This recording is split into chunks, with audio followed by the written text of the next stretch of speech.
अच्छे लोगों की कृष्ण परीक्षा बहुत लेते हैं परंतु साथ नहीं छोड़ते, और बुरे लोगों को कृष्ण बहुत कुछ देते हैं परंतु साथ नहीं देते। जिंदगी में दो लोगों का होना बहुत जरूरी है, एक कृष्ण जो ना लड़े फिर भी जीत पक्की कर दे, दूसरा कर्ण जो हार सामने हो फिर भी साथ न छोड़े। तू करता वही है जो तू चाहता है, होता वही है जो मैं चाहता हूँ। तू वही कर जो मैं चाहता हूँ, फिर होगा वही जो तू चाहता है। रो पड़े। कृष्ण ने कहा, मैंने तो सबकी सुनता हूँ पर मेरी कौन सुनता है। इंसान गलत कार्य करते समय बाएं दाएं आगे पीछे चारों तरफ देखता है, बस ऊपर देखना भूल जाता है। श्री कृष्ण कहते हैं कि जन्म लेने वाले के लिए मृत्यु उतनी ही निश्चित है जितना कि मृत होने वाले के लिए जन्म लेना। इसलिए जो अपरिहार्य है उस पर शोक मत करो। भरोसा अगर खुद पर रखो तो ताकत बन जाती है और दूसरे पर रखो तो कमजोरी बन जाती है। आप कब सही थे इसे कोई याद नहीं रखता, लेकिन आप कब गलत थे इसे सब याद रखते हैं। मैं किसी के भाग्य का निर्माण नहीं करता और ना ही किसी के कर्मों का फल देता हूँ। मनुष्य कितनी भी गोरा क्यों ना हो परंतु उसकी परछाई सदैव काली होती है। मैं श्रेष्ठ हूँ यह आत्मविश्वास है, लेकिन सिर्फ मैं ही श्रेष्ठ हूँ यह अहंकार है। मैं सभी प्राणियों को समान रूप से देखता हूँ, न कोई मुझे कम प्रिय है न अधिक, लेकिन जो मेरी प्रेम पूर्वक आराधना करते हैं वो मेरे भीतर रहते हैं और मैं उनके जीवन में आता हूँ। तुम्हारा क्या गया जो तुम रोते हो, तुम क्या लाए थे जो तुम खो दिया। तुमने क्या पैदा किया था जो नाश हो गया।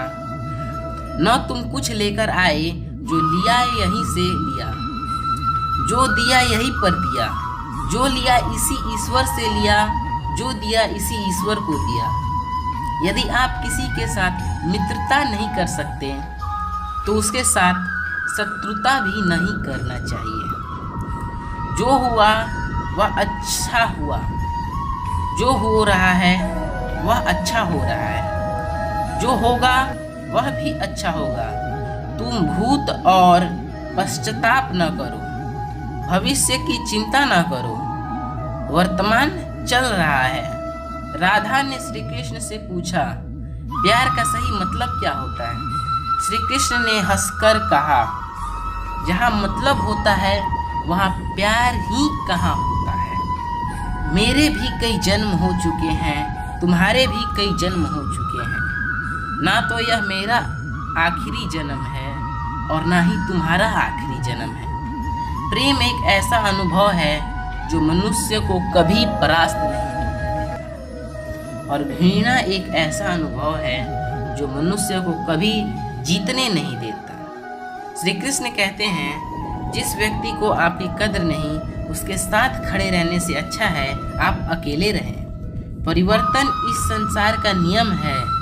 कल जो किसी और का था आज वह तुम्हारा है एवं कल वो किसी और का होगा।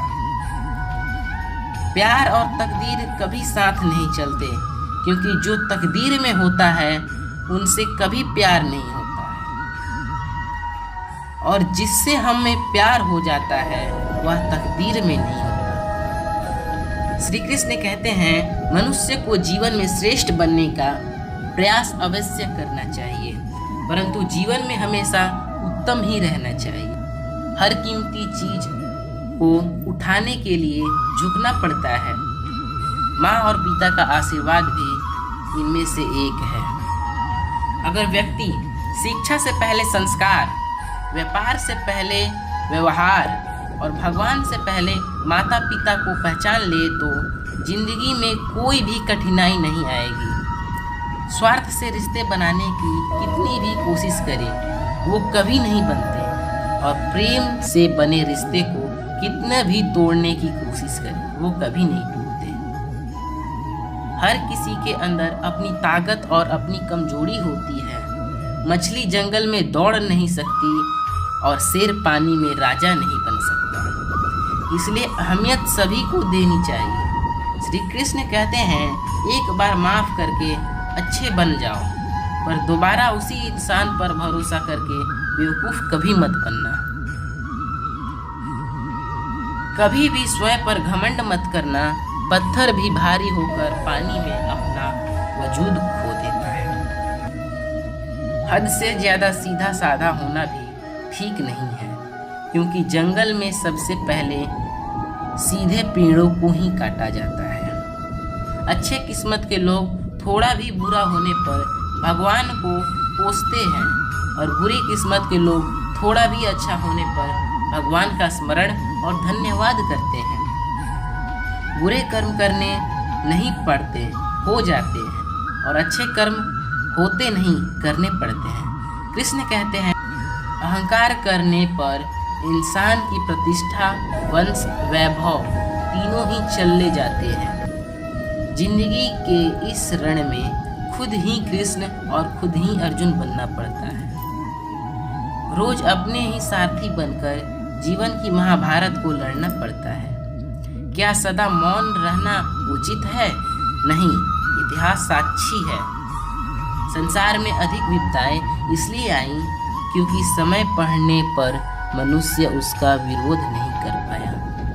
जब मनुष्य को अपने धर्म पर अहंकार हो जाता है, तब उसके हाथों अधर्म होने लगता है। यह सच बात है कि भूल करके इंसान कुछ सीखता है, परंतु इसका यह मतलब नहीं कि वह जीवन भर भूल करता रहे और कहे कि हम सीख रहे हैं।